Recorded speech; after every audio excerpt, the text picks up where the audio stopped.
예, 방금 소개받은 채권 시장팀의 조용봉 과장이라고 합니다. 예, 반갑습니다. 다시 한번 인사드리겠습니다. 예, 오늘 여러분들에게 설명해 드릴 내용은 보시는 바와 같이 채권 시장, 우리나라 채권 시장의 이해와 최근 동향, 동향뿐만 아니라 최근 이슈가 되고 있는 사안 전반에 대해서 여러분들에게 간단하게 말씀드리려고 합니다. 사실 일반인들, 대학생들 포함해서 일반인들에게 채권 시장은 되게 낯선 시장입니다. 주식 시장 같은 경우에는 아무래도 집에서 홈 트레이딩 시스템 같은 경우에서 직접 거래하시는 분들도 계시고, 하지만 채권은 사실 일반인들이 직접 거래하는 경우가 극히 드물죠.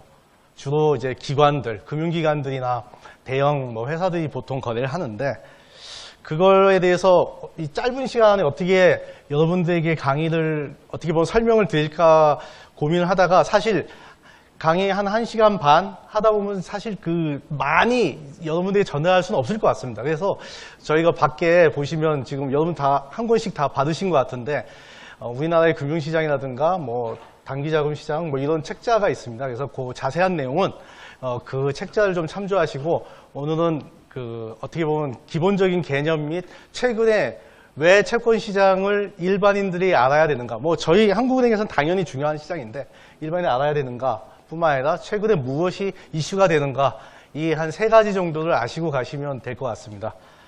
예, 그럼 시작하겠습니다. 예, 차례입니다. 먼저 쉬는 시간 전까지 차례에 나와 있는 대로 채권의 개요, 그 다음에 발행 및 유통시장, 금리 파생 상품까지 빠르게 한번 설명을 드린 다음에 쉬는 시간을 갖고 후반부에는 최근 채권 시장의 주요 이슈에 대해서 여러분들에게 설명을 해드리겠습니다.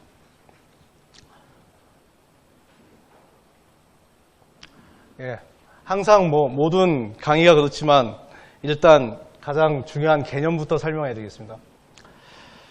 채권이라는 것은 일반적으로 정부, 공공기관, 그리고 민간 기업들이 불특정 다수로부터 비교적 장기간에 걸쳐 자금을 조달하는 유가증권입니다. 조달기에 발행한 유가증권이죠. 이 채권에는 가장 중요한 게 과연 몇 년을 빌릴 것인가. 그 몇 년이라는 게 우리가 흔히 말하는 만기고, 그 다음에 이자가 금리, 그러니까 이자가 얼마를 줄 것인가, 그 다음에 원금은 얼마인가, 이 3가지가 반드시 들어가 있는데, 어떤 면에서는 이자는 고정되어 있죠. 몇 %를 준다는 것. 그래서 보통 고정소득 증권이라고도 불립니다. 자, 그렇다면 채권 시장의 의의에 대해서 설명이 되겠습니다. 채권 시장의 의의는 한마디로 아까 모두에 말씀드렸듯이 여러분들이 왜 채권 시장을 알아야 되는가에 대한 어떤 설명입니다. 당연히 저희 한국은행에서도 가장 중요하게 생각하는 시장이고요. 첫 번째, 자금 조달 및 투자 수단의 제공입니다. 자금 조달이라는 측면은 바로 이겁니다. 경제 주체들 간에 어느 한 부분에선 자금 잉여 부분, 자금이 남는 부분이 있겠죠. 한쪽은 또 자금이 부족한 부분이 있습니다. 그렇다면 자금 잉여 부분에서 자금 부족한 부분으로 이 자금이 옮겨가야 어떻게 보면 효율적인 경제가 되지 않겠습니까? 바로 그러한 측면에서 이러한 자금 수급의 불균형을 조절하는 중요한 기능을 합니다. 즉, 우리가 가장 흔하게 생각하는 채권으로 우리 국고채 있죠. 정부가 자금이 필요해서 발행하는, 재정 수요에 따라서 발행하는 국고채 같은 경우에 정부는 여러분들이 낸 세금을 통해서 일단 자금 수요를 어느 정도 해결을 합니다. 하지만 추가적인 수요가 있을 수 있겠죠. 신문에서 흔히 나듯이 추가 경정 예산도 필요하겠지만, 이른바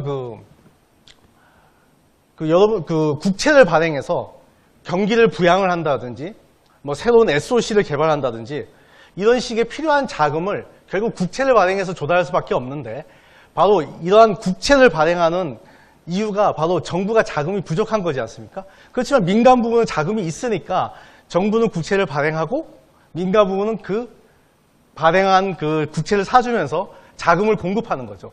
이런 식으로 자금의 수급의 불균형을 어떻게 보면 균형으로 가게 하는 중요한 수단입니다.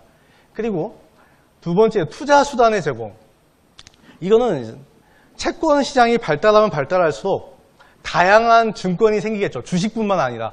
그렇다면 여러분들뿐만 아니라 금융기관, 사실 여러분들이 이제 채권에 투자하는 경우는 아주 드물기 때문에 금융기관들이 보통 투자를 합니다. 그래서 그 어떤 투자 수단의 다양한 투자 수단을 제공하는 면에서 뭐 되게 어떤 채권 시장에 의의가 있죠. 근데 사실 여러분들이 생각할 때 여러분들은 그 채권과 별로 관련이 없다고 생각하기 쉬운데 곰곰이 생각하면 상당히 관련이 깊습니다. 여러분들 그 국민연금 내시는 분들도 있고 아직 학생들은 안 내시기도 하겠죠. 앞으로 이제 직장 생활하면서 사회생활 하다 보면 국민연금을 내는데 국민연금이 여러분들에게 돈을 받고 국민들로부터 돈을 받고 결국은 일정한 수익을 내서 여러분들에게 돌려주는 거지 않습니까? 일정한 나이가 되면. 자, 그 수익을 어떻게 내느냐의 가장 큰 원천이 채권입니다. 국민연금은 이런 국채나 뭐 민간기업이 발행하면 회사채가 되겠고 은행이 발행하면 은행채가 되겠죠. 이런 채권에 투자함으로써 안정적인 고정 수익, 그 이자, 금리를 취득하면서 수익성을 높입니다. 그 수익을 난 그 부분을 일정한 나이가 도달하는, 뭐 65세면 65세 도달하는 국민들에게 그 수익을 쌓아서 돌려주는 거죠. 그래서 여러분들도 부지불식간에 어떻게 보면 간접적으로 채권 투자를 하는 거죠. 뿐만 아니라 뭐 펀드에 가입해 있거나 뭐 ELS, 뭐 각종 상품들이 있지 않습니까? 그 상품에 가입하면 일정 부분 다 채권에 투자합니다. 주식만 투자하는 건 아니죠. 왜 채권에 투자할까요? 그런 금융상품이나 일정 부분 그리고 국민연금이나 왜 채권에 투자할까요? 물론 주식에도 투자하지만 비교적 채권은 안전합니다. 주식에 비해서. 특히 국고채 같은 경우는 정부가 발행한 채권이지 않습니까? 정부가 망한다는 건 사실상 생각하기 쉽지 않죠. 그리고 또 그 국고채는 비교적 장기 어떻게 보면 채권이기 때문에 장기 시계를 갖고 투자하기도 정말 좋은 상품이죠. 그래서 여러분들은 부지불식간에 그런 채권에 간접적으로 투자하고 있는 건 맞습니다. 두 번째, 지표금리의 형성. 이건 뭐 간단하게 생각하시면 됩니다. 지표금리라는 건 어떤 시장에서 어떻게 보면 투자의 기준점이 되는 금리라는 의미인데 그 기준, 우리 한국은행이 매달 정하는 기준금리와는 다르죠. 이건 저희가 정하는 금리고 자연스럽게 시장에서 형성된 어떤 시장금리, 예를 들어서 정부가 발행하는 국고채보다 일반 기업이 발행하는 똑같은 채권의 회사채 중에 어느 게 더 위험할 것 같습니까? 당연히 회사채가 위험하겠죠. 왜냐하면 회사는 망할 수가 있지 않습니까? 그런데 바로 그 회사채의 가격, 즉 회사채를 발행할 때 금리를 몇 %로 가져가야 적절하게 발행이 될까라는 그 기준점이 되는 게 바로 국고채인 겁니다. 가령 회사채 3년짜리 회사채를 발행한다고 치면 국고채 3년물보다 얼마만큼 금리를 더 얹어서 발행을 하면 되겠다라고 일종의 기준이 되는 게 바로 국고채 금리죠. 그 얼마만큼 더 금리를 더 얹어준다는 그 프리미엄에 해당하는 게 전문용어로 스프레드라고 하는데 그건 뒤에 가서 주요 이슈할 때 한번 말씀을 드리겠습니다. 제가 앞으로 계속 좀 편한 용어를 쓰겠습니다. 뭐 전문 용어를 쓰다 보면 좀 어려우니까 최대한 직관적으로 이해할 수 있게 편한 용어를 쓰겠습니다. 세 번째는 통화정책 운용의 자. 그 뒤에 가서 다시 한번 설명하겠지만 우리 중앙은행, 우리나라에는 한국은행이고 일본에는 일본은행, 영국에는 영란은행, 미국에는 미 연방준비제도 이사회라고 하죠. 이 중앙은행의 통화정책이 실물 경제에 영향을 미치기 위해서 통화정책을 하는 거지 않습니까? 그 매개 기능, 그 사이에 전파할 수 있는 기능이 바로 채권 시장입니다. 뭐 예를 들어서 우리가 기준금리를 낮추면 어떠한 경로를 통해서 채권 시장 금리가 낮아지겠죠. 채권 금리가 낮아지면 기업의 입장에서 보면 좀 더 낮은 비용을 들여서 자금을 조달할 수 있겠죠. 시장의 금리가 낮아졌으니까. 바로 그런 식으로 해서 투자가 활성화되고 개인으로 봐서도 좀 더 돈을 싸게 빌릴 수 있기 때문에 소비가 는다든지 이런 실물 경제에 영향을 미치는 중요한 장이 되겠습니다. 그 다음에 정부의 생산 및 제공. 이건 사실 조금 어려운 얘기일 수도 있는데 일단 이렇게 이해를 하고 다음 다음번에 설명을 다시 하겠습니다. 채권 시장의 가장 중요한 게 뭐라고 생각합니까? 채권 시장에 모든 요소가 있는데 가장 중요한 건 뭘까요? 아까 채권의 여러 가지 요소를 간단하게 말씀드렸는데 금리입니다. 금리. 이 금리는 뭐 우리가 흔히 얘기하는 이자라고도 하죠. 이 금리에는 모든 거시경제의 어떤 정보가 함축되어 있습니다. 이 금리의 추이를 보고 여러분들이 미래에 우리나라가 거시경제 여건이 어떻게 될 것이다라는 걸 전망을 할 수 있습니다. 사실 이 금리는 모든 경제 정보에, 그러니까 거시경제 정보에 어떻게 보면 매크로한 정보의 집약체라고 볼 수 있죠. 결국 금리를 알면 어떻게 보면 경제를 알 수 있는 가장 중요한 요소가 됩니다. 물론 그 외에도 다른 팩터들은 많습니다. 하지만 금리가 어떤 면에서 채권 시장에서 금리는 거시경제 정보를 함축해 있다. 그렇게 생각하시면 됩니다. 그래서 정보의 생산 및 제공의 하나의 매개가 된다. 이렇게 일단 간단하게 이해하시고 넘어가시죠. 자, 우리나라 금융시장 중 채권 시장이 어디에 위치해 있는가에 대한 그림입니다. 보시면 금융시장을 크게 간접금융시장과 직접금융시장을 나누고 직접금융시장 내에 자본시장이 있고 그 안에 채권시장이 있죠. 채권시장의 위치를 지금 설명하는 그림입니다. 왜 간접금융시장과 직접금융시장이라고 나누냐면 이 간접금융시장은 돈을 필요로 하는 사람과, 그러니까 자금의 공급자와 수요자가 은행을 통해서 하기 때문에, 쉽게 말씀드려서 은행을 통해서 하기 때문에 간접금융시장이라고 합니다. 직접금융시장은, 왜 직접금융시장은 반대로 매개체가 없습니다. 그러니까 돈을 필요로 한 정부나 회사가 직접 채권시장에서 채권을 발행하고 투자자가 그 채권을 사주면서 자금의 수요와 공급이 이루어지는 거죠. 그러하기 때문에 채권시장을 대표적인 직접금융시장이라고 합니다. 이거는 뭐 간단하게 이 그림을 보시고 지금 하고 있는 채권시장이 어디쯤 위치해 있다. 이거에 대해서 간단하게 뭐 이해만 하시면 되겠습니다. 자, 이건 우리나라 자본시장의 규모입니다. 채권시장의 규모가 어느 정도 되는가? 2016년 6월 말만 잠깐 보시죠. 채권시장의 규모는 1545조. 그리고 주식시장은 1458조 정도 되죠. 그래서 채권시장이 51.4%, 주식시장이 48.6%, 그러니까 자본시장 내의 비중이 이렇게 됩니다. 보시면 2010년도만 해도 주식시장이 더 컸죠. 하지만 2014년 말 이후부터 점점 채권시장이 더 커집니다. 왜 그럴까요? 왜 채권시장이 더 커졌을까요? 일단 쉽게 말씀드리면 채권을 더 선호하는 거죠. 시장에서. 왜 채권을 선호하게 되냐면 여러 가지 이유가 있는데 뭐 크게 첫 번째 이유는 최근에 경기가 별로 좋지가 않지 않습니까? 그간 뭐 최근에는 개선 움직임이 있으니까 뭐 그건 차치하고 그간 경기가 안 좋았기 때문에 경기 둔화 우려가 있을 때는 주식보다 상대적으로 안전자산인 그 채권에 대한 뭐 어떻게 보면 경기가 불확실하니까 안전자산이 선호되는 그런 심리가 있습니다. 그래서 주식보다는 채권에 좀 더 많은 투자자가 몰립니다. 하지만 경기가 호황이고 좀 더 뜨거워지면 사실 조금 위험자산인 주식 쪽으로 투자자가 이동하겠죠. 아무튼 그간에는 지금까지 안전자산 선호 현상 때문에 채권 시장이 점점 커져왔다. 이 정도 일단 이유가 하나가 있겠고요. 두 번째는 고령화입니다. 고령화.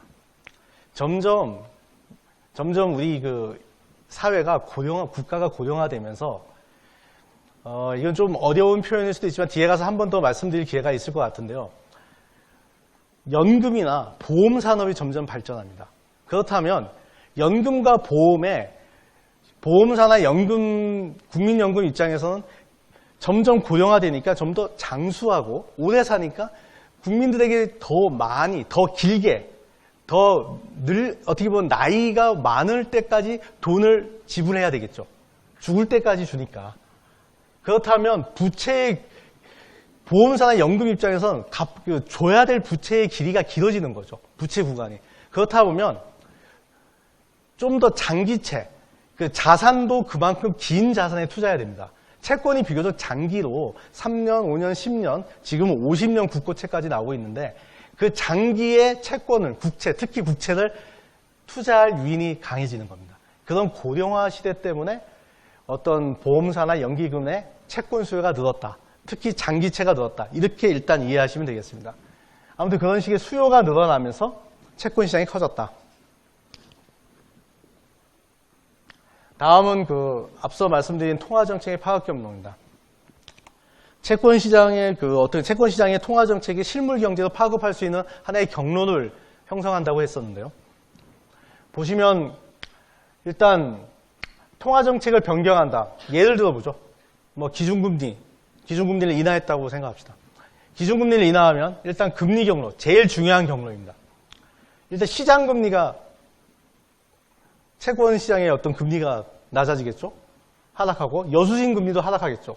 그렇다면 총수요, 기업의 입장에서 좀 더 싼 비용으로 자금을 빌릴 수 있으니까 어떻게 됐습니까? 투자가 늘고 가게 입장에서도 좀 더 싸게 싼 금리로 돈을 빌릴 수 있으니까 소비가 늘어날 수 있습니다.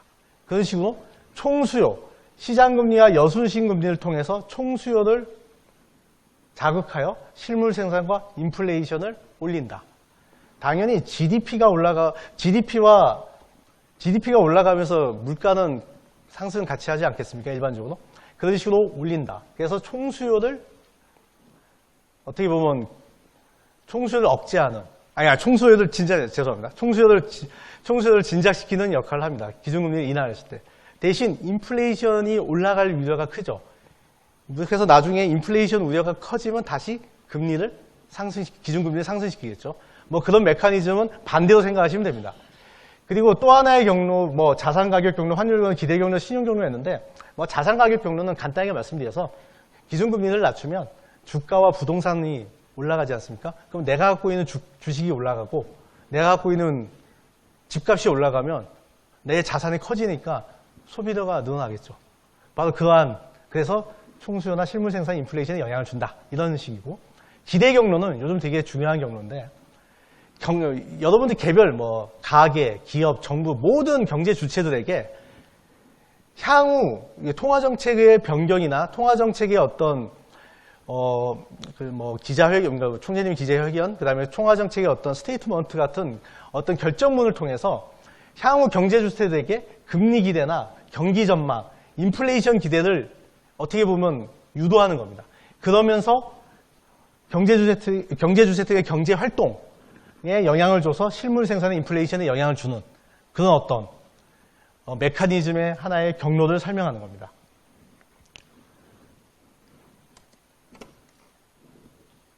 다음 넘어가겠습니다. 앞서 말씀드린 거죠. 기준금리가 내리면 단기시장금리가 내려가고 그 다음에 장기시장금리와 여수신금리, 그래서 투자가 올라가고 소비가 올라간다는 방금 말씀드린 어떤 통화정책의 금리 파급 경로를 도식한 겁니다. 장기시장금리가 대표적인 채권시장의 금리가 장기시장금리입니다. 그래서 기준금리와 장기시장금리의 추이를 보시면 대체로 기준금리에 따라 장기시장금리가 따라 움직이죠. 이때는 왜 이랬을까요? 이때는 리먼 브라더스 사태 때, 그렇죠? 리먼 브라더스 파산이 일어나면서 전 세계 글로벌 금융위기가 도래했을 때의 아주 상황입니다. 글로벌 금융시장이 불안하다 보니까 저희 국고채 금리도 저렇게 높은 수준을 유지한 거죠. 보시면 아까 말씀드린 저희 기준금리는 잘 아시다시피 단기금리다. 단기금리. 그리고 장기시장도 국고채 3년 금리는 일반적으로 장기금리다. 장기금리. 상식적으로 여러분들 곰곰이 생각해 보시면 단기금리가 높을까요? 장기금리가 높을까요?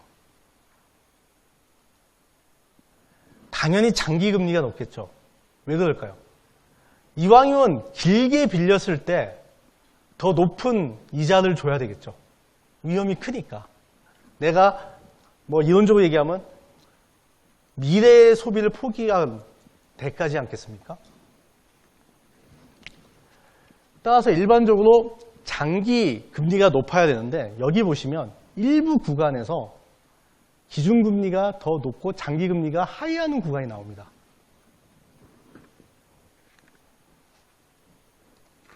왜 그럴까요? 왜 이런 현상이 벌어질까요? 이유는 이겁니다. 시장에 강한 경기 둔화 우려가 강하게 형성되면 그렇습니다. 왜 그러냐?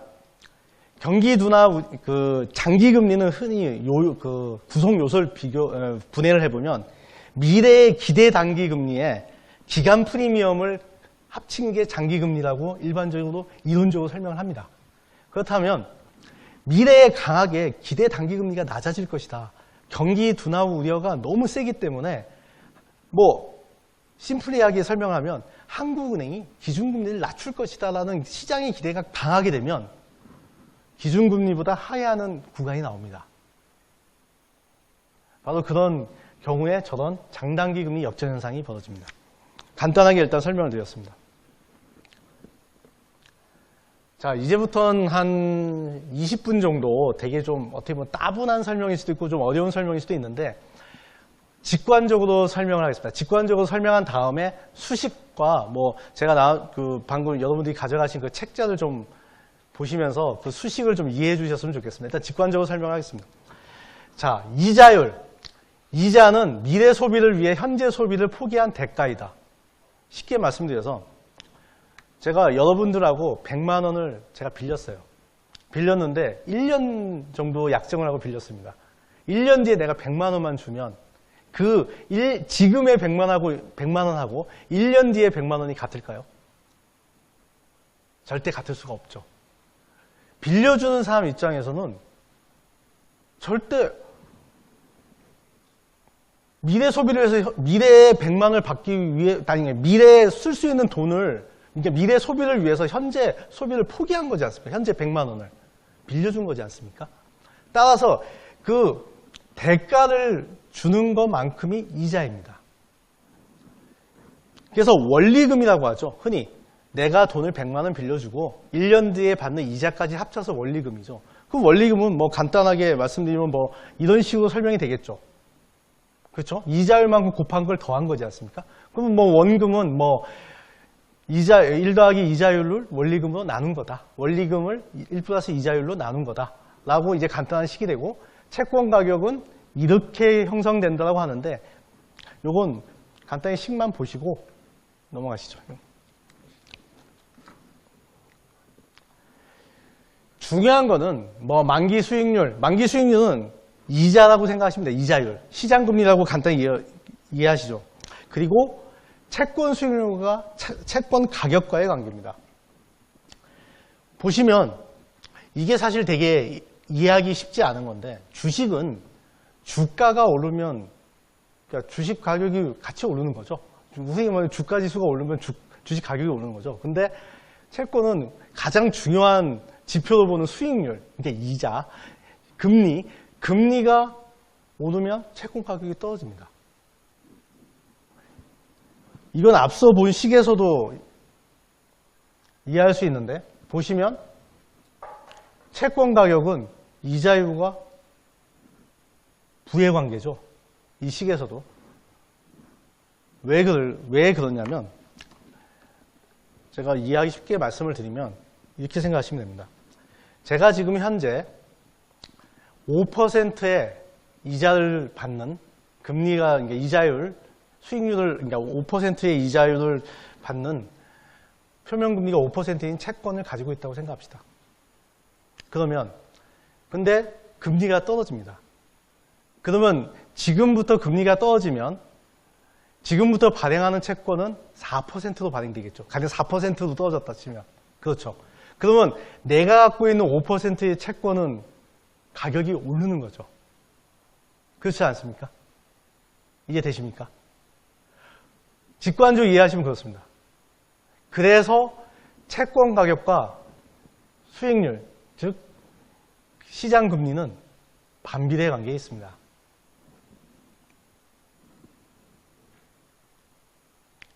자, 채권 수익률을 결정하는 요인은 크게 채권에 내재된 요인하고 외적 요인이 있습니다. 보시면 일단 채권의 잔존 만기, 즉 만기가 길수록 수익률은 높아야 된다. 그렇죠. 좀 더 길게 빌려주기 위해서는 또 길게 긴 기간 동안 자금을 조달하기 위해서는 좀 더 비싼 이자를 줘야 되겠죠. 발행 주체의 신용위험, 신용위험이 높을수록 수익률이 높다. 정부가 발행하는 국고채와 일반 회사가 발행하는 회사채를 했을 때 어느 쪽이 수익률이 더 높아야 발행이 될까요? 그리고 유통이 될까요? 당연히 정부보다 회사가 어떻게 보면 부도날 위험이 크기 때문에 수익률이 더 높은 겁니다. 개인이 발행하면 더 높겠죠. 유동성 위험. 유동성 위험은 뭐냐면 쉽게 거래가 된다고 생각하시면 됩니다. 유동성이 높다는 건 쉽게 거래가 된다고 생각하시면 됩니다. 쉽게 거래가 되는 채권일수록 쉽게 반대로 생각하시죠. 쉽게 유동성이 낮으면 이제 쉽게 거래가 안 되고 거래가 어려워요. 내가 팔기도 어렵고 누가 살 사람도 없어요. 그런 채권에 투자하는 사람은 좀 더 높은 수익률을 줘야 되겠죠. 바로 이 점이 이제 채권의 내적 요인이고, 외적 요인은 이제 매크로한 거시경제 여건에 영향을 받는다는 거죠. 즉, 경기가 상승해서 주식이나 대체자산, 주식이나 부동산의 가격이 오르고 수익률이 높아지면 채권의 수익률도 높아지고, 물가가 오르면 당연히 수익률이 높아지고, 기준금리를 우리가 인상하면 단기시장금리, 장기시장금리의 어떤 파급 경로를 거쳐서 수익률이 높아지는 거고, 채권 수급, 이 부분은 어떤 의미냐면 채권을 수요가 많다는 건 채권을 사는 사람이 많다는 얘기입니다. 그렇다면 자금을 공급하겠다는 사람이 많다는 거죠. 자금을 내가 채권 시장에 공급하겠다는 사람이 많다면 당연히 금리가 낮아지겠죠. 그런 의미에서 수급 요인, 이런 내적 요인과 외적 요인에 따라 채권 수익률은 결정됩니다. 자, 그렇다면 여러분들이 이러한 개념을 갖고 다음 장을 보시죠. 여러분이 만약 채권 투자 방식을 결정할 때 당연히 나에게 얼마만큼의 결국 최종 수익을 얻느냐에 따라서 결정이 되겠죠. 자, 그렇다면 방식은 두 가지가 있을 수 있습니다. 채권을 가지고 있다가 만기까지 보유하면 뭘 받습니까? 이자. 그렇죠? 이자와 함께 원리금을 받겠죠. 만기까지 보유하면. 그걸 흔히 이자를 쿠폰이라고 하는데 그 쿠폰 수익을 받고 마지막에 수익을 얻는 방법이 있을 거고, 갖고 있다가 채권 가격이 오르네, 즉 시장 금리가 하락하네 하면서 채권 가격이 오르네 해서 중간에 매각해서 자본이득을 얻는 경우가 있죠. 뭐 쉽게 말씀드려서 쌀 때 사서 비싸게 판다는 얘기죠. 그런 자본이득을 얻는 방법이 있습니다. 자, 그렇다면 상황을 한번 생각을 해봤을 때 이자율이 하락하는 상황입니다. 지금 이자율이 하락하는 상황에서는 채권 가격이 오르죠. 그렇다면 자본이득을 얻을 기회에서 중도 매각해서 자본이득을 얻습니다. 근데 여기서 생각을 해야 될 때 만약에 자본이득을 얻고 그 매각한 대금을 받았어요. 그 다음에 다시 재투자하겠죠. 채권 투자자의 입장에서 재투자할 때 재투자 수익은 낮아지겠죠. 왜 그럴까요? 지금 이자율이 하락했으니까 재투자했을 때 채권 수익은 낮을 거지 않습니까?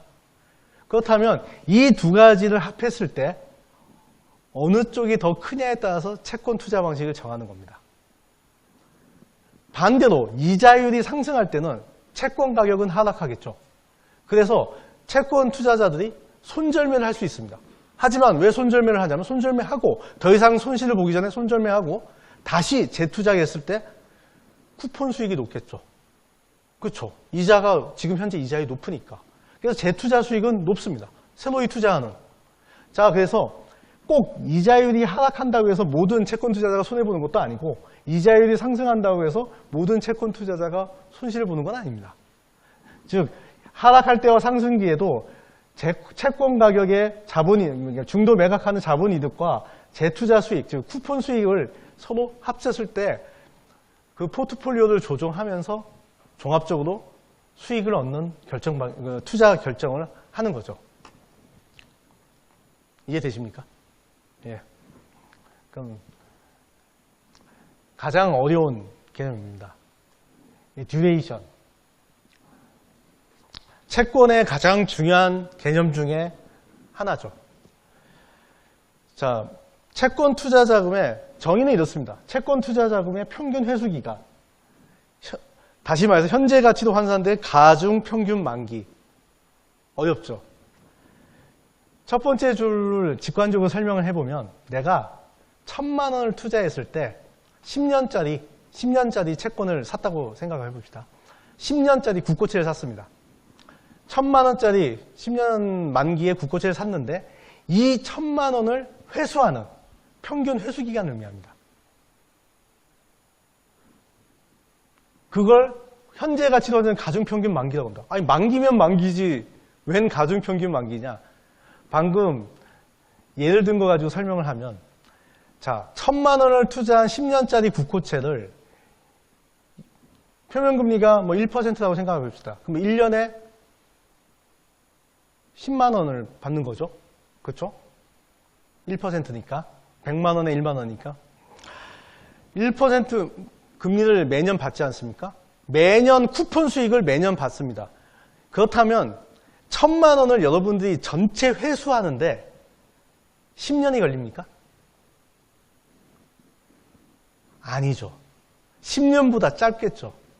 이자율이 그러니까 만약에 금리가 표면 금리가 높으면 그러니까 쿠폰 수익이 더 높으면 더 짧아지겠죠.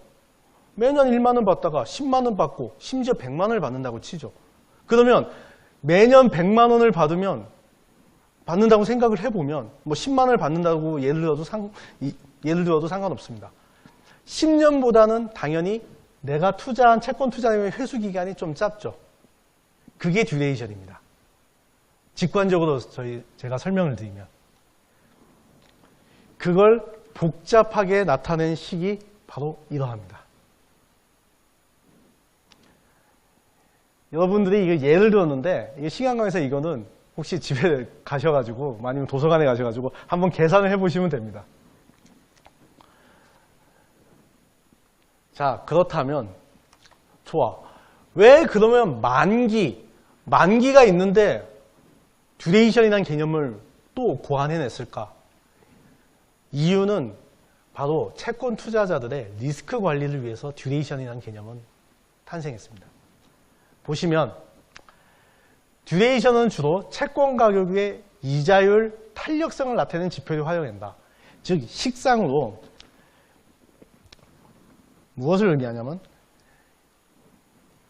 이자의 변화가 이게 가격을 미분한 거고 이건 이자를 미분했다고 생각하십시오. 이자의 수익률, 즉 수익률이 변화했을 때 채권 가격이 얼마만큼 변화하느냐를 나타내는 지표입니다. 어떻게 보면 측정 하나의 기준입니다. 즉 흔히 얘기해서 이자율 위험의 척도로 사용된다는 것. 즉 듀레이션이 크면 보시죠. 여기서 듀레이션이 크면 수익률 변화에 따라서 가격 변동폭도 크겠죠. 그렇죠? 이 앞에 숫자가 크니까 곱하니까. 즉 시장 이자율 변동에 따라서 채권 가격이 얼마만큼 변동할 것인가에 대해서 측정할 수 있는 어떻게 보면 지표가 되는 겁니다. 그래서 듀레이션을 가지고 채권 투자자들은 이자율 변동 리스크를 관리합니다. 아까 말씀드린 대로 수익률이 떨어지면 채권 가격은 오르고 수익률이 오르면 채권 가격은 떨어지지 않습니까? 즉 그러한 수익률, 시장 금리의 변동을 했을 때 얼마만큼 채권 가격이 더 민감하게 변동하느냐, 즉 이자율 탄력성, 채권 가격이 얼마만큼 변동하느냐, 더 크게 변동하느냐, 더 작게 변동하느냐. 듀레이션이 길면 더 크게 변동할 것이고 듀레이션이 작으면 더 작게 변동하겠죠. 그러한 채권마다 개별적으로 갖고 있는 듀레이션을 보고 내가 이 채권은 어떻게 리스크를 관리해야 되겠다는 어떤 하나의 지표로 삼는 겁니다. 채권 투자자들이. 이해되십니까? 네.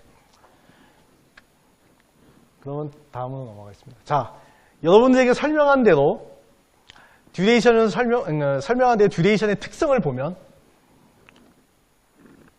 만기가 길면 듀레이션도 길겠죠. 그쵸? 왜냐하면 내가 채권 투자 자금을 회수할 기간이 점점 길어지지 않겠습니까? 5년보다는 10년, 10년보다는 20년, 20년보다는 30년. 듀레이션은 점점 길어집니다. 그리고 표면금리가 높아지면 듀레이션은 낮아집니다.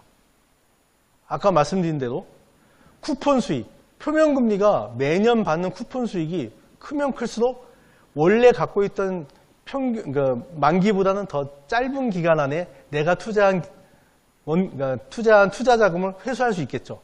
그래서 표면금리가 높아지면 듀레이션이 낮아집니다. 네 번째부터 먼저 설명하겠습니다. 이표채 듀레이션, 표면금리가 존재하는 채권이라는 뜻입니다. 이 이표채 듀레이션은 만기보다 통상 짧습니다. 아까 말씀드린 대로 10년짜리 국고채를 채권 투자자금 회수하는데 10년보다 적게 걸리죠. 왜? 쿠폰 수익이 있으니까. 그렇죠? 하는데 할인채 듀레이션이라는 건 뭐냐면 할인채는 금리를 안 주고 발행 당시부터 할인해서 금리만큼의 할인한 가격으로 발행하는 거죠. 그래서 할인채 듀레이션은 쿠폰이 없기 때문에 즉 매년 지급하는 쿠폰이 없기 때문에 결국 쿠폰이 없다면 투자 자금을 회수하는데 정확하게 만기와 동일하게 걸리겠죠. 그래서 같고 만기 수익률과 듀레이션 관계는 아까 말씀드린 시장 금리가 올라가면 듀레이션이 낮아지는 그런 부의 관계를 설명하는 겁니다. 자, 듀레이션의 특징에 대해서 설명해 드렸고 지금까지는 좀 이제 이론적인 채권의 가장 중요한 금리와 듀레이션에 대한 개념에 대해서 간단히 설명드렸습니다. 앞으로 한 5분간 간단하게 이제 발행 및 유통 시장하고 뒤에 금리 파생 상품에 대해서 설명을 드리겠습니다.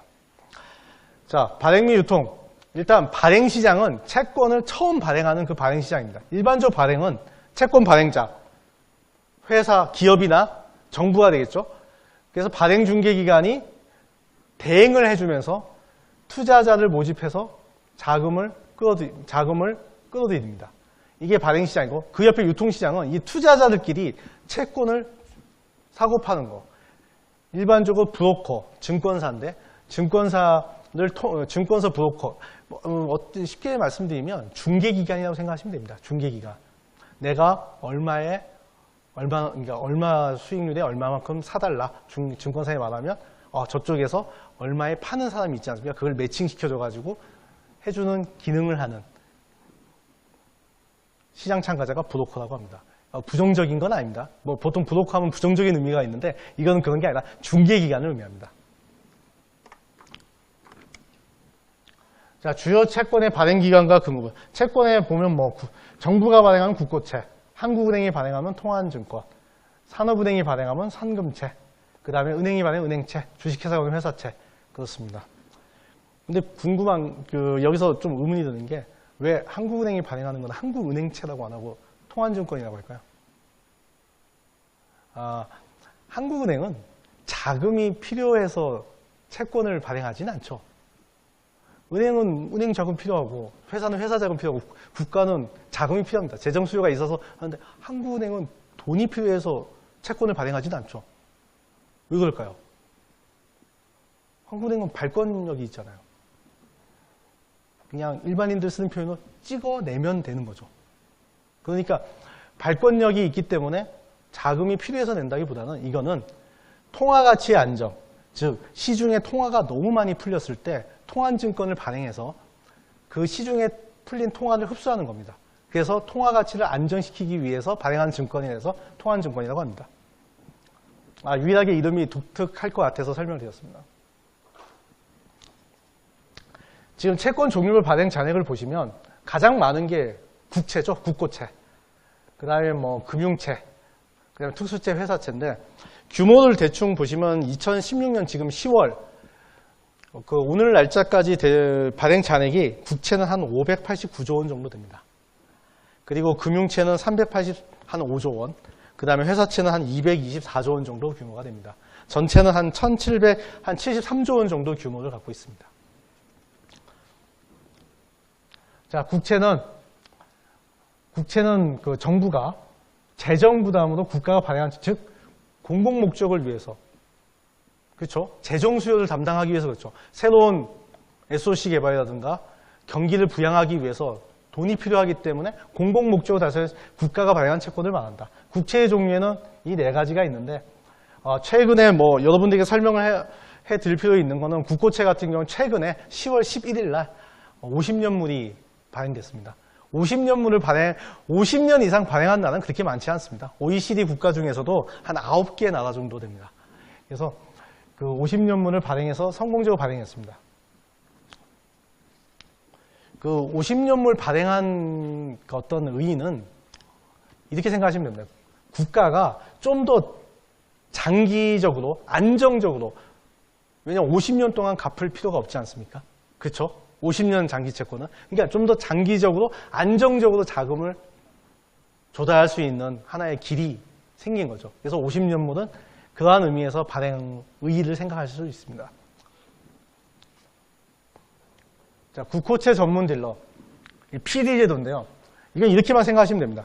PD가 왜 필요하냐면, 국고채 전문 딜러가 왜 필요하냐면, 국고채 시장을 조성하기 위해서입니다. 이 PD에게는 여러 가지 의무가 있는데, 국고채 발행 물량의 10% 이상을 무조건 인수해야 되고, 그리고 매일 국고채 종목에 대해서 어떤 호가, 얼마에 사겠다, 얼마에 팔겠다를 제시해야 됩니다. 왜 이걸 의무를 부여할까요? 만약에 발행을 했는데도 인수할 의무자가 없고 거래를 오늘 하루 종일 거래가 이루어지지 않으면 그 시장이 조성이 되지 않지 않습니까? 그 시장 조성의 의무를 받고 선정된 기관이 국고채 전문 딜러라고 합니다. 대신 의무를 부여하는 대신 혜택도 있습니다. 뭐냐면 독점적으로 국고채를 발행할 때 입찰에 참여할 수 있는 독점적인 권한을 줍니다. 다른 기관들이 참여 못하죠. 그러한 의무를 부과하는 대신 저런 혜택도 있다. 이렇게 이해하시면 됩니다. 국고채 발행 메커니즘은 보시면 국고채는 한국은행이 대행합니다. 보시고 그림 그대로 이해하시면 되고요. 국고채 통합 발행 제도는 넘어가겠습니다. 나눠드린 책자에도 잘 나와 있고 한번 읽어보시면 이해하기 쉬우실 겁니다. 자, 국고채 발행 및 발행 잔액. 보시면 3년물, 5년물, 10년물이 다수를 차지하고 있습니다. 그리고 앞서 말씀드린 50년물은 지금 9월 말 기준에서 나와 있지 않는데 약 1.1조 원 정도 지금 발행되어 있습니다. 대체로 3년물에서 10년물 사이가 다수를 차지하고 있다. 이렇게 생각하시면 됩니다. 자, 유통시장. 아까는 발행하는 쪽에, 그러니까 자금이 필요한 사람이, 기관이 발행을 하고 그걸 투자자가 사주는 그 발행시장을 의미했는데 지금 이제 그 투자자들끼리 서로 거래하는 유통시장을 설명해 드리겠습니다. 자, 유통시장의 기능은 뭐 채권의 유동성을 제고하고 거래가 돼야 채권 가격이 결정되지 않겠습니까? 그 채권 가격이 결정할 수 있는 기능이 있고, 그리고 투자 수익의 실현기회 제공. 아까 말씀드린 대로 쌀 때 사서 비쌀 때 파니까 투자 수익이 나죠. 그렇죠? 자본 이득을 얻지 않습니까? 그 투자 수익에 실현할 수 있는 기회를 제공하고, 이 유통시장은 장내시장과 장외시장으로 구분된다. 장내시장은 쉽게 생각해서 거래소라고 생각하시면 됩니다. 우리가 증권거래소 하는 거래소. 장외시장은 아까 잠깐 예를 들어드린 대로 브로커, 증권사를 통해서 매도자와 매수자가 증권사가 매개해서 서로 매칭시켜줘서 거래가 이루어지는 장외시장을 의미합니다. 주로 장외시장은 뭘로 증권사한테 연락하고 이렇게 할까요? 메신저를 통해서 합니다. 대단한 플랫폼이 있는 게 아니고 막 엄청난 뭐 어떤 컴퓨터 시스템 뭐 이런 것들보다는 일단 그 메신저, 야후 메신저를 이용해서 증권사에 나 얼마에 사겠다. 물량 얼마. 그러면 파는 사람이 난 얼마에 팔겠다는 게 있지 않습니까? 딱 양쪽에서 메신저를 보고 증권사가 서로 매칭을 시켜주는 거죠. 야후 상당히 편하죠. 그렇죠? 그러니까 장외시장이 좀 더 큽니다. 편하기 때문에. 요즘은 뭐 카톡으로도 서로 주고받는다고 합니다. 장외시장과 장내시장을 비교해보면 어떤 느낌이 듭니까?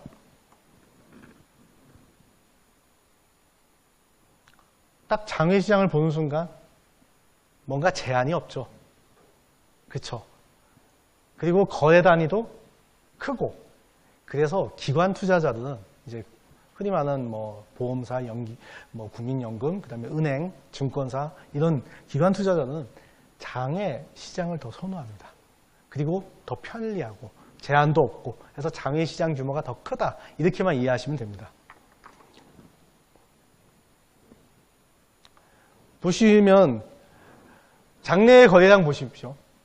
장외 시장이 훨씬 크죠. 그리고 비중은 떨어지는 추세이긴 하지만 여전히 더 높죠. 그렇죠? 근데 특징적인 건 장내 거래 비중이 점점 높아지죠.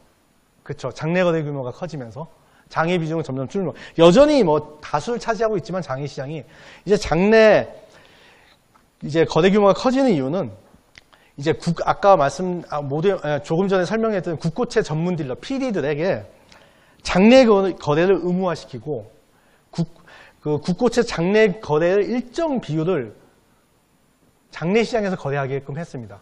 그래서 점점 장내 거래가 활성화되면서 장내 거래 비중이 높아지고 있는 추세이긴 합니다. 이건 제도적으로 미는 거고 여전히 그럼에도 불구하고 장외 거래 비중이 더 높다는 것은 특징적이죠. 그래서 장외 거래 비중이 높다. 이 점만 기억하시면 되겠습니다.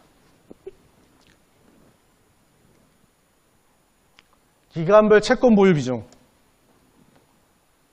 보험사 연기금이 채권 보유 비중이 점점 높아지고 있는데 아까 조금 전에 설명해 드린 대로 보험사 연기금이 왜 점점 장기 채권 투자가 늘어난다고 했습니까?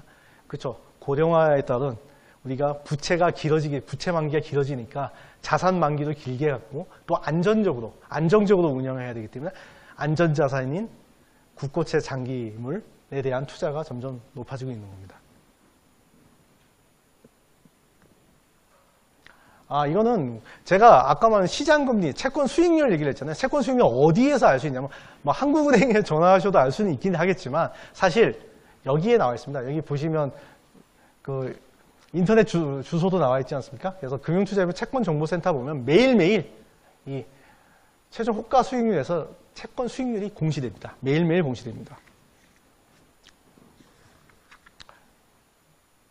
채권 정보도 금융투자협회에 그 채권 정보 시스템에 들어가 보시면 이렇게 자세하게 나와 있습니다. 그냥 주소를 알려드린 거고요.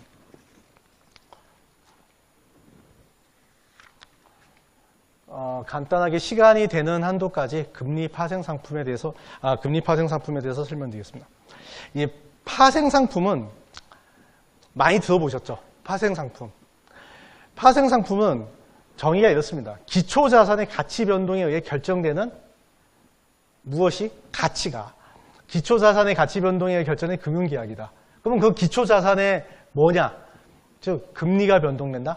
대표적으로 채권을 기초 자산으로 하는 파생 상품이고 주가에 연동되는 파생 금융 상품이 있고 환율에 연동되는 파생 금융 상품이 있습니다.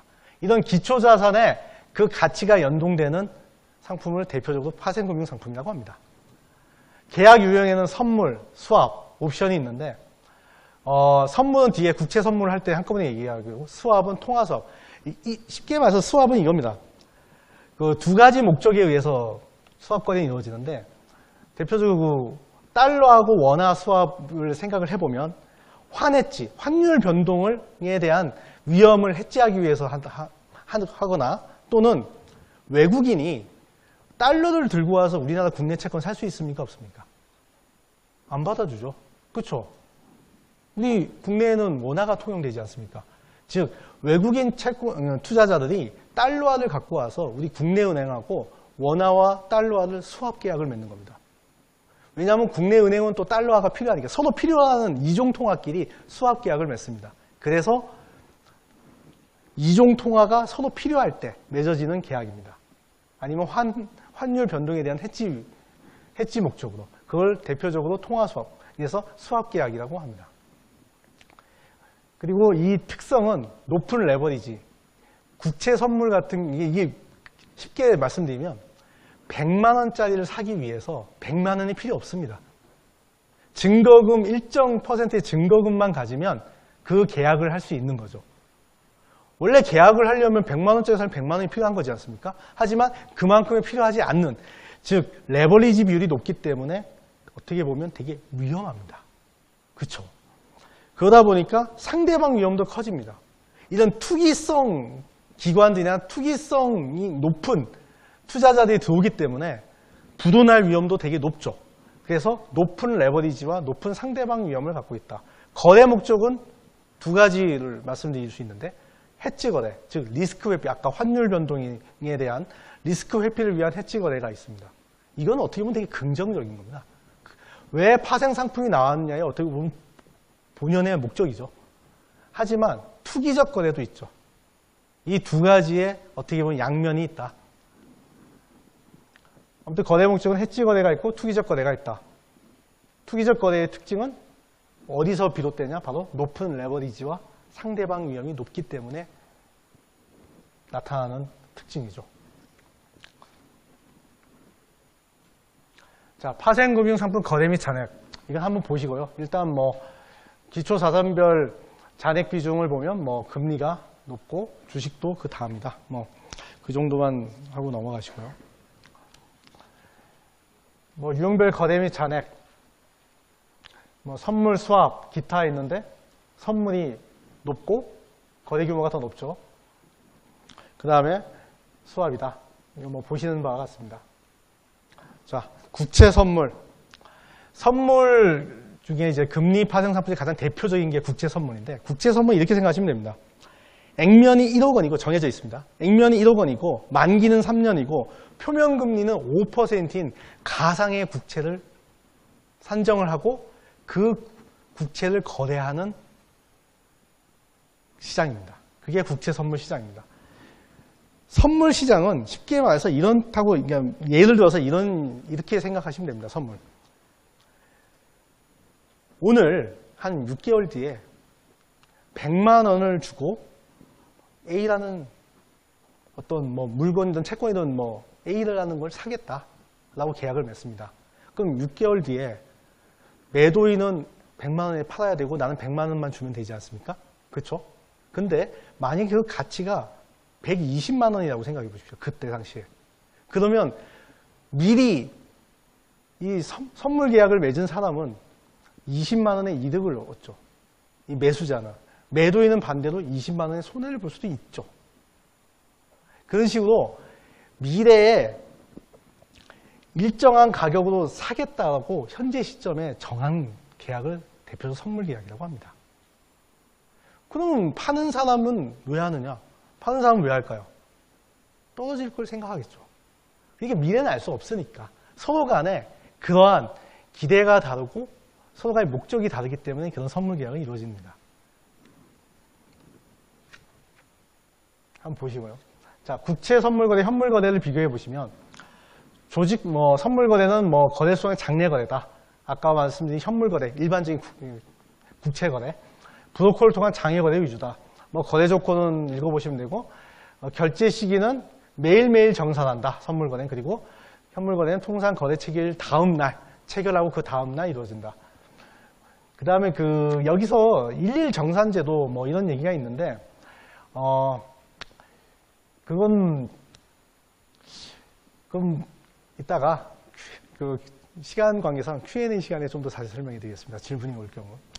그 다음에 기초자산 인도 여부는 만기 이전에 대부분 반대 매매를 통해서 하고, 현물 거래는 증권 동시 결제 시다. 이건 약간 설명해 드리면 현금과, 그러니까 대금과 증권의 현물이 동시에 주고받는다. 이런 의미입니다.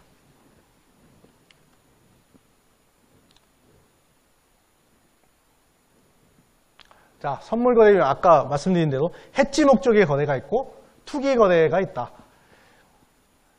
해지 거래는 아까 말씀드린 기초자산, 환율이면 환율, 금리면 금리. 금리 상승에 따른 가격 변동의 위험을 해지하기 위해서 하고, 즉 금리 상승 예상 시 미리 국채 선물 매도하면서 금리 변동에 따른 가격 변동 위험을 어떻게 보면 전가시키는 거죠.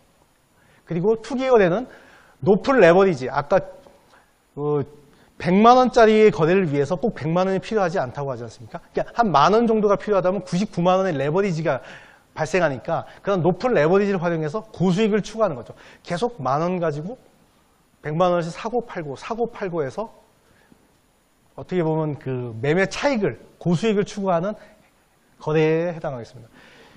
이 레버리지가 어느 정도냐면 예를 들어 보면 국채 선물 시장만 봐도 3년 국채 선물 보시겠습니까?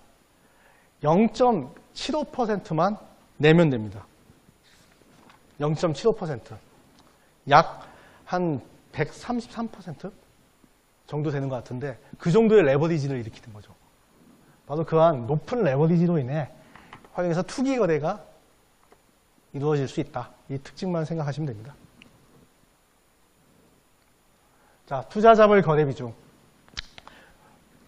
보시면 국채 선물 시장에서 좀 관심을 가져야 될 게 외국인입니다. 외국인의 비중이 점점 높아지고 있는데 이 외국인은 대다수가 헤지펀드나 선물사입니다.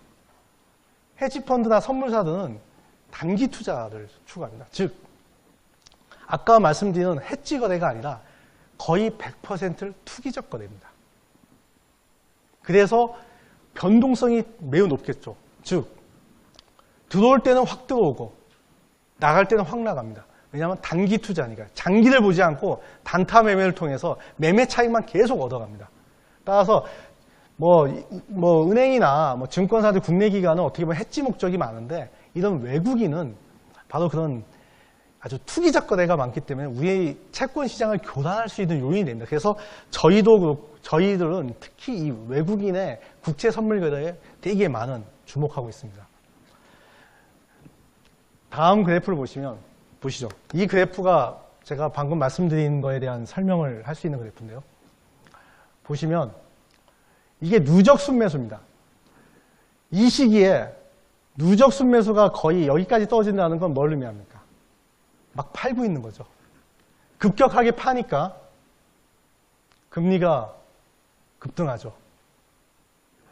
그리고 쭉 누적 순매수가 올라갈 때는 금리가 안정적으로 내려왔습니다. 최근 들어서 급격하게 떨어지고 있죠. 단기적으로 막 팔고 있는 겁니다. 국채 선물. 그러니까 우리 국고채 3년 장기 시장 금리가 최근에 오르고 있습니다. 이런 식의 즉 외국인 국채 선물 매매 동향에 따라서 우리 시장 금리가 변동성이 커지고 있습니다. 따라서 저희가 지금 외국인 국채 선물 거래에 대해서는 상당히 어떻게 보면 저희 한국인 입장에서 매우 주목하고 있는 거래 중에 하나입니다. 즉 그 국채 선물은 이런 투기적 거래로 인해서 시장에 이런 교란 요인으로 작용할 수 있다는 대표적인 예죠. 그 예를 들어서 설명해 드린 겁니다. 이제 두 번째 세션에서 후반부에서 여러분들에게 말씀드리고 싶은 거는 최근 채권 시장 주요 있습니다. 여러분들이 최근에 정치면 말고 경제면에서 가장 큰 이슈가 어떤 겁니까? 경제에 혹시 관심이 있으신 분들은 신문을 읽으실 건데 보시면 두 가지인 것 같아요. 최근의 이슈가 미 연준의 금리 인상에 따른 우리 금융시장 불안이 오는 거 아니냐. 그런 문제. 그 다음에 두 번째는 요즘 회사채가 발행이 좀 안 되는 것 같다. 기업들이 자금 회사채 스프레드가 올라간다. 이런 기사가 좀 주류를 이루고 있습니다. 최근 기사. 그래서 오늘 여러분들에게 신문 기사를 읽었을 때 어떻게 이해하면 될까를 한번 고민해 보다가 여러분들이 이해하는 게 좀 도움이 될까 싶어서 그 두 가지로 최근 이슈를 정했습니다. 그래서 말씀을 드리면 먼저 미국 통화정책 변화 국내 최근 이거는 통화정책 변화라는 건 좀 바꿔주시죠. 금리 인상이라고 바꿔주시죠. 그러니까 미 연준이 금리 인상을 하게 되면 국내 채권 시장에 어떤 영향을 미칠까에 대해서 정말 모든 경제 주체에 관심이 많습니다. 약간 벗어나서 잠깐 말씀을 드리면 여러분 왜 미국 중앙은행은 왜 연방준비제도 이사회라고 하죠? 고민 안 해보셨습니까? 혹시 생각 안 해보셨습니까? 모든 중앙은행이 다 뱅크가 들어갑니다. 사실상 여러분들이 생각하는 일반인들에게 예금을 받거나 대출을 해주지도 않는데 뱅크라는 말이 다 들어가요. 근데 미국만 희한하게 연방준비제도 이사회라는 독특한 이름을 갖고 있어요. 물론 그 조직 내에는 연방준비은행이라는 FRB라고 약자로 쓰는 뉴욕 연방준비은행 다 있지만 전체 시스템을 중앙은행의 통칭은 연방준비제도 이사회입니다. 왜 그러냐면 이게 좀 탄생의 뭐 탄생의 뭐 어떤 히스토리가 있는데 이겁니다. 몇 번 중앙은행을 만들었어요. 미국이. 근데 1차 중앙은행, 2차 중앙은행 그 이제 국립은행 제도가 모두 실패를 하고 이제 1900년대가 들어서면서 중앙은행이 있어야 된다는 그런 논의가 있었어요. 왜 그러냐면 대공황이라는 게 왔기 때문에 대공황이 왔는데 무언가 통화를 경기 부양을 할 만한 중앙은행의 제도가 절실한 거예요. 절실한데 미국은 어떤 국가입니까? 연방 국가입니다. 그래서 각 주의 독립성이 엄청나게 강해요. 미국 헌법에는 연방정부가 주정부의 권한을 침해하는 걸 위헌이라고도 되어 있어요. 그 정도로 상당히 어떻게 보면 중앙 집권적인 걸 싫어합니다. 그런데 이름 자체가 센트럴 뱅크, 중앙은행. 은행 중에 은행이 중앙 집권적인 무언가? 이거 자체가 미국의 어떤 정치인들에게는 상당히 어떻게 보면 되게 어떻게 보면 좀 아주 알레르기적 반응을 일으키는 거예요. 그래서 상당히 그 정치, 국회에서 어떤 법률이 통과돼서 그 중앙은행을 만들 필요가 있는데 계속 정치인들은 냉담합니다. 그렇다면 실질적인 중앙은행 역할을 할 조직은 필요하죠. 그렇잖아요. 이 대공황 시절. 그때 대공황을 극복하는데 실질적인 중앙은행 역할을 많이 한 건 이제 JP 모건이라는 그 은행인데 어찌됐든 그걸 통해서 그한 대공황의 사회를 통해서 결국 중앙은행 제도가 필요하다는 건 공감을 하고 당시 우드 윌슨 대통령이 고민을 합니다. 이걸 어떻게 할까 하다가 결국은 어떤 타협의 산물로 중앙은행이라는 말을 뺀 거예요. 그래서 국회에 통과가 된 거예요.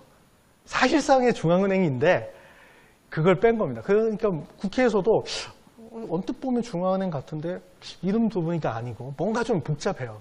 그래서 이건 우리가 우리 헌법, 우리 그 정치적 가치, 자유나 분권적인 그런 가치에 어긋나지 않는구나 해서 국회에서도 다 통과가 됩니다. 근데 언론에서는 관심이 많잖아요. 그렇죠? 그래서 당시 그 대통령이 통과가 되고 나서 다다음 날인가 한 언론사에 인터뷰를 해요. 왜냐면 다 궁금해하니까 언론사에 뭐라고 물어보냐면 연방준비제도 이사회가 탄생했는데 이건 중앙은행입니까? 물어봤어요. 단도직입적으로. 그랬더니 그 대통령마다 예, 맞습니다. 중앙은행입니다. 이렇게 대답을 합니다. 그래서 결국은 어떤 국회 통과에 하나의 방편의 이름을 이렇게 쓴 거라고도 볼 수 있습니다. 잠시 곁에서 빠져나왔는데 어찌됐든 그 미국의 중앙은행의 연준이 곧 이제 연내 금리 인상 확률이 10월 25일 기준으로 72.5%입니다.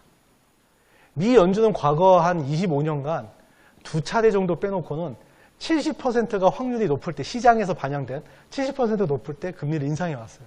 그래서 지금 12월 인상 확률이 72.5%이기 때문에 사실상 거의 연내 금리 인상이 확실하다는 분위기가 물론 가서 또 달라지겠죠. 미국 고용지표가 안 나온다거나 할 때는 당연히 또 못 올리겠지만 일단은 올릴 확률이 높다고 금융시장은 그렇게 예상을 하고 있습니다. 글로벌 금융. 자, 보시죠. 왜 그럼 미국 금리 인상이 왜 관심을 가져야 되는가? 보시면 미국채 10년 금리 움직임하고 우리나라 국고채 10년 보라색 그다음에 국고채 3년 금리 움직임이 거의 같이 움직이죠. 꼭 같은 나라인 것처럼 착각을 할 만큼 같이 움직입니다. 이런 걸 흔히 동조화되어 있다고 하죠.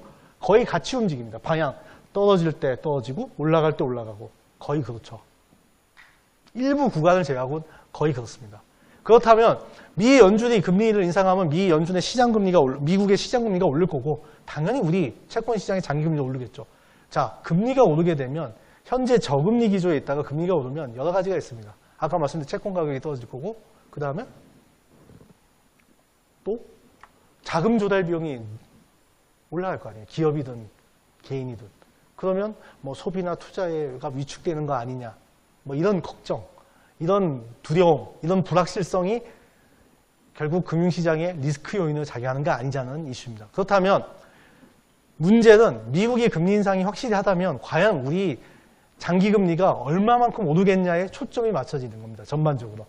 아니면 우리 금리를 빼고 그냥 글로벌 금리라고 하죠. 왜냐하면 미국의 영향이 크니까 우리나라 금리뿐만 아니라 글로벌 시장 금리에 어느 정도 영향을 미치느냐. 그거는 미국 장기금리에 영향이 달려있죠. 그러니까 결국 제가 다시 말씀드리면 미 연준이 금리 인상할 때 미국의 장기 금리가 얼마만큼 오를 것인가에 대해서 글로벌 금리를 포함해서 약간의 견해의 이견이 있습니다.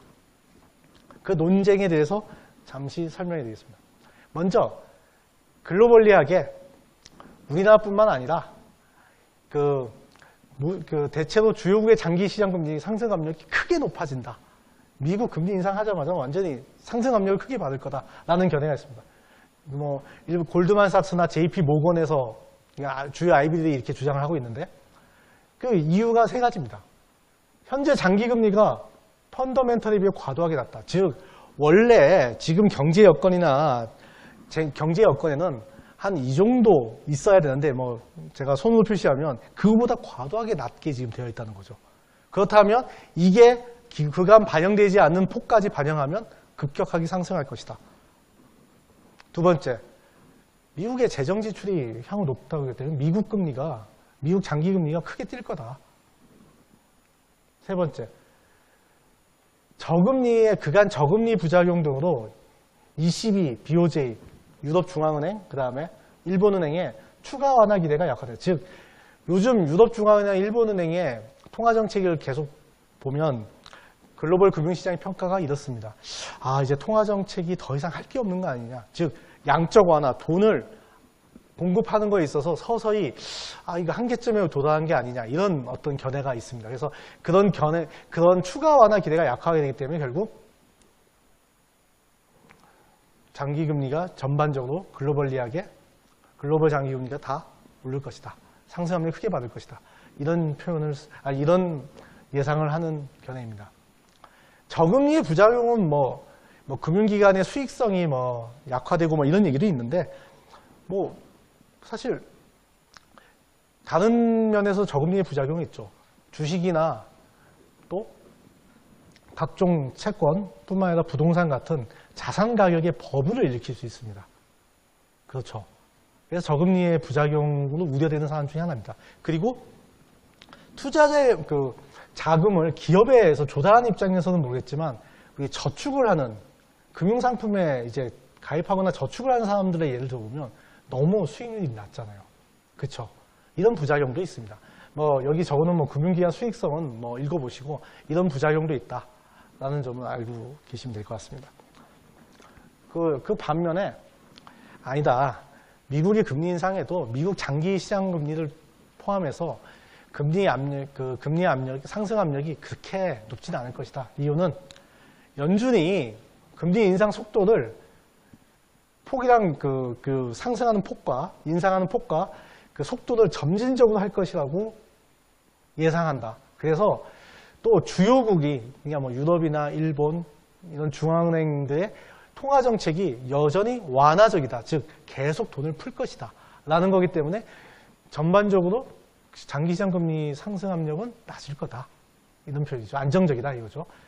물론 상승은 된다는 건 다 인정합니다. 다만 그 어떤 상승의 속도나 폭에 대한 논의죠. 그리고 가장 중요한 최근에 어떻게 보면 전 세계의 경제를 어떻게 보면 큰 어떤 메인으로 이제 큰 부분을 차지하고 있는 중국 경제. 중국 등 신흥국 경기 부진이 여전히 지속하다. 그래도 그러니까 경기가 부진이 지속되면 금리가 낮은 수준에 머물겠죠. 경기가 과열되면 금리가 오르는 거고. 자, 그렇기 때문에 크게 글로벌 경기가 크게 개선되기는 어렵기 때문에 좀 낮을 거다. BOA나 모건 스탠리, 시티 이런 데서 이제 주장을 하고 있습니다. 그리고 이 세 번째 부분인데요. 장기 투자 기간에 채권 수요가 여전히 강하다. 즉 채권에 대한 수요가 세다. 그러니까 채권을 담아야 된다. 채권에 대한 수요가 높으면 아까 시장 금리가 어떻게 된다고 했습니까? 낮아진다고 했죠. 낮아진다고 했죠. 수요가 높으면.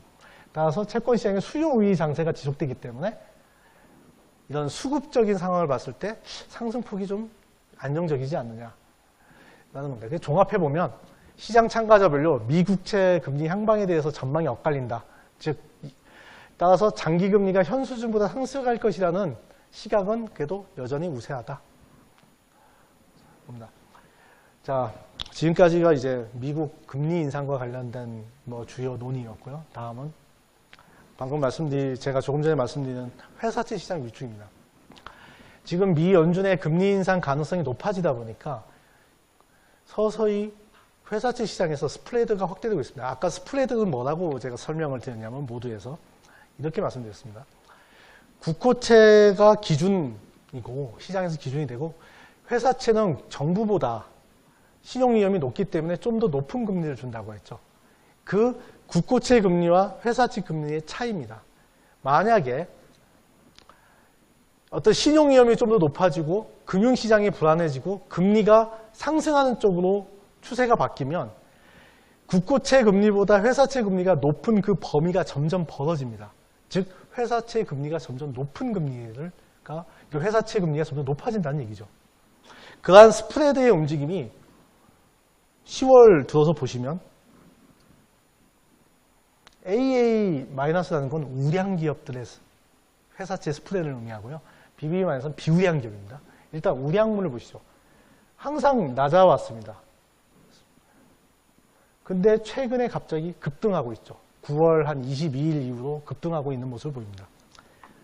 그렇다면 회사채 금리가 이렇게 스프레드가 올라가면서 회사채 금리가 상승하게 되면 문제가 기업들의 자금 조달 비용이 커지죠.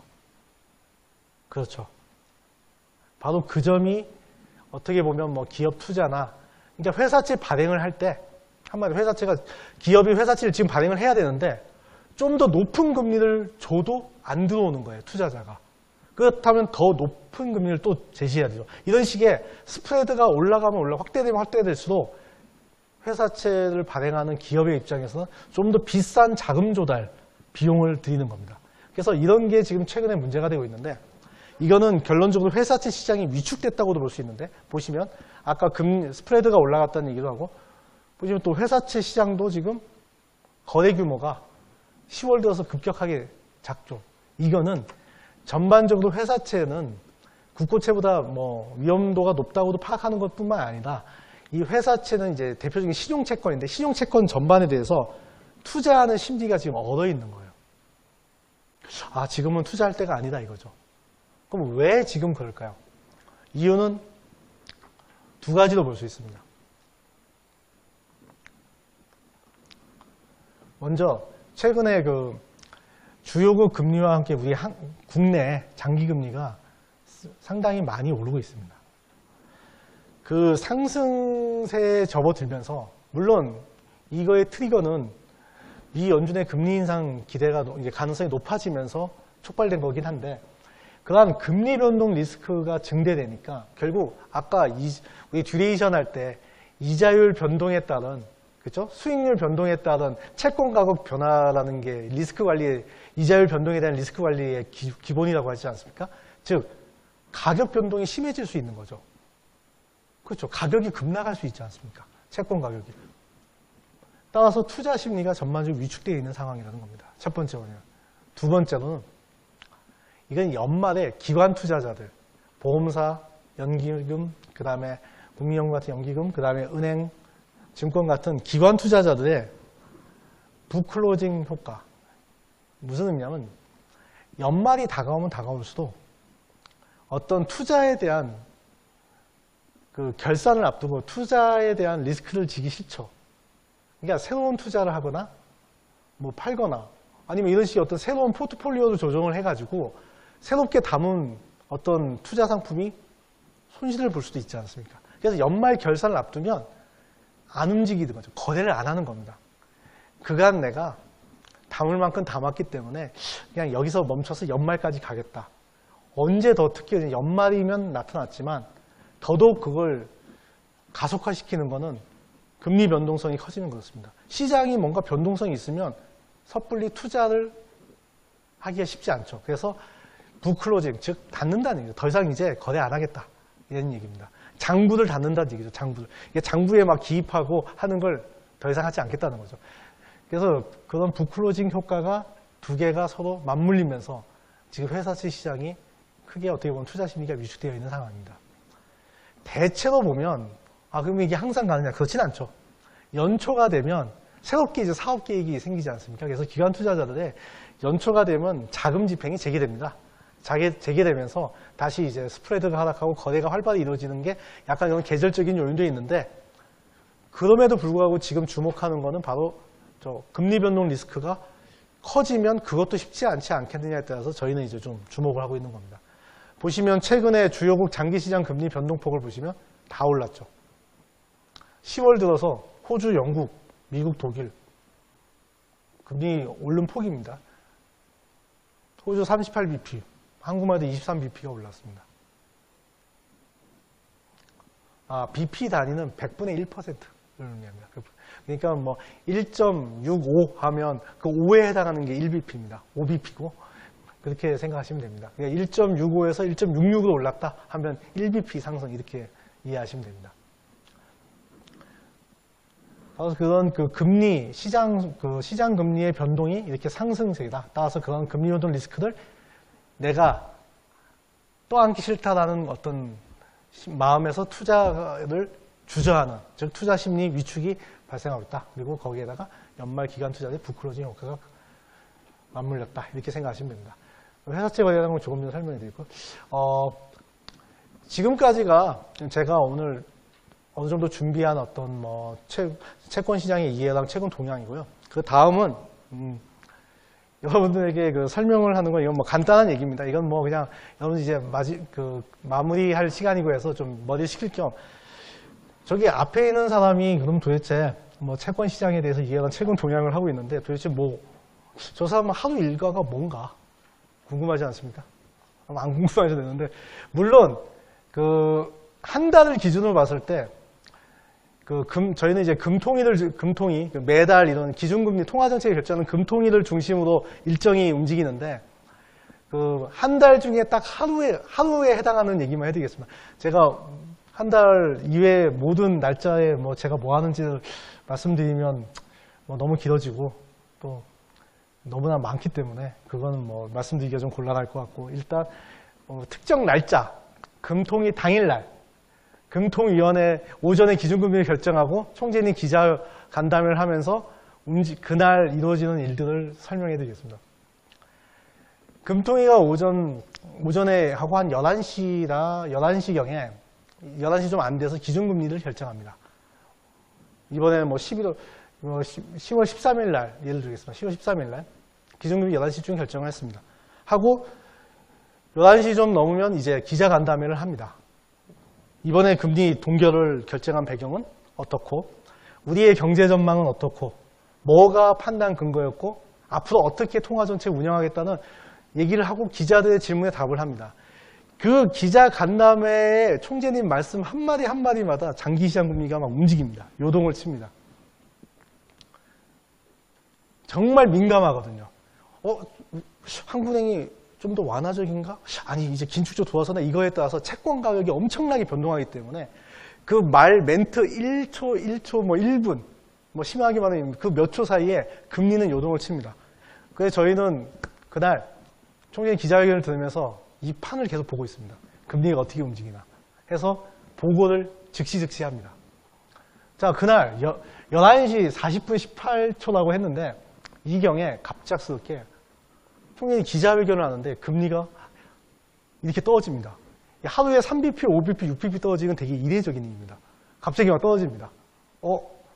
이게 어떤 의미일까? 그러면 저희는 이제 분석에 들어갑니다. 보고를 빨리 한 2시간 안에 해야 되기 때문에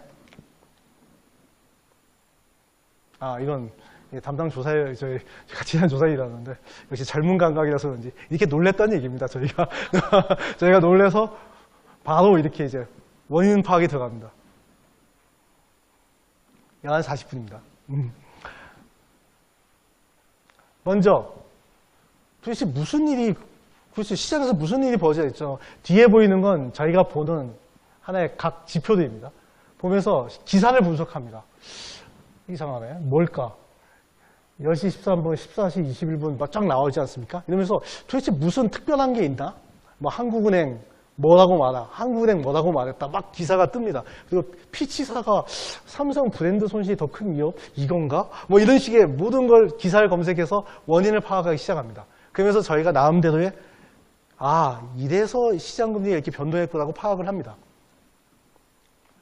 그리고 각 채권시장 참가자들의 분석 보고서가 실시간으로 나옵니다. 실시간까지는 아니지만 한 몇 시간 뒤면 나오거든요. 그거에 따라서 보고 분석에 들어갑니다. 그렇죠? 보면서 시장 참가자들은 우리 총재님의 기자회견 내용을 이렇게 해석하는구나, 이렇게 해석하는구나, 이렇게 해석하는구나라는 다양한, 왜냐하면 저희만의 생각은 틀릴 수 있지 않습니까? 시장 참가자들은 저희는 뭐 총재님 뭐 이런 말씀 이렇게 이해하는데 시장 참가자는 다르게 해석하는 거죠. 그럼 왜 다르게 해석하는 걸 봅니다. 그리고 나서 의문인 거는 그분들에게 전화를 겁니다. 그리고 개별 시장 참가자, 채권 시장 딜러들이나 애널리스트들이나 모든 사람들이 다 전화를 가용한 모든 저랑 같이 일하는 직원들이 함께 전화를 겁니다. 그러면서 서로 물어보고 답하고 원인을 파악하죠. 그렇죠? 이런 것까지의 과정이 오후 한 2시 반, 3시 정도 됩니다. 자, 그래서 어느 정도 저희의 어떤 입장이 정해지면 그림을 그립니다. 그리면서 보시면 지금 총재님 발언과 그 금통위 결정에 따라 이렇게 변동을 합니다. 되게 다이내믹하죠. 그러면서 저희는 바로 저 동그라미 친 부분에 주목을 합니다. 저때 아까 보여준 그 3bp, 5bp, 6bp 떨어졌던 그 시점입니다. 11시 반경에 저렇게 급격히 떨어졌네. 그때 뭐가 있었을까? 파악을 이때는 기준금리 동결을 발표했을 때 일시 올랐고 딱 봤더니 중국 수출이 11시 27분에 발표된 겁니다. 중국 수출이 이때 전년 동기 대비 달러 기준으로 마이너스 10% 하락했습니다. 그러니까 이거 중국 경기가 부진하겠구나라는 어떤 그런 시장의 해석 이런 것 때문에 영향을 주고 또 기자회견 가운데서 성장률 관련 발언을 합니다. 성장률 관련 발언을 했을 때 그때 당시에 이제 여러분도 잘 아는 갤럭시 노트 7 그 얘기가 좀 있습니다. 그와 관련된 발언을 했을 때 시장 참가자들은 성장률이 좀 더 떨어질 수 있는 거 아니야? 경기가 부진할 수 있는 거라고 해석을 한 거죠. 그러니까 우리가 의도를 갖고 얘기한 건 아닙니다. 그런 의도도 없었고요. 그냥 객관적인 사실만을 얘기한 건데 시장 참가자는 그렇게 반응을 하는 거죠. 그 두 가지 영향으로 갑자기 떨어졌구나. 이제 원인 파악되고 아까 보셨죠? 기사나 분석 보고서도 보고 그 다음에 전화 모니터링 통해서 시장 참가자 의견도 듣고 그래서 저희가 나름의 그림을 구성하고 나서 보고서를 씁니다. 이렇게. 별건 아니지만 나중에 잘 확대되면 이 밑에 제 이름이 있습니다. 그래서 딱 그날 씁니다. 그래서 금통위 결과에 대한 금융시장의 평가.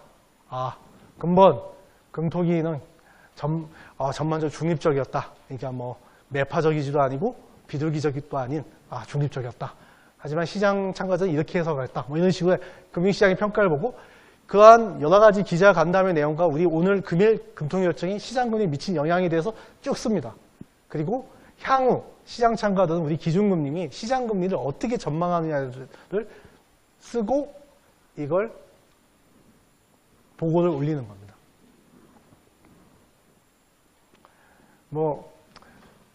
한 달 중에 금통위 당일날 얘기를 해드렸는데, 제 채권시장팀에서 하는 일에, 금통위 당일날의 일을, 여러분들에게 간단하게 설명드렸습니다. 이런 일을 합니다. 예, 오늘 설명은 여기까지 마치고요. 감사합니다.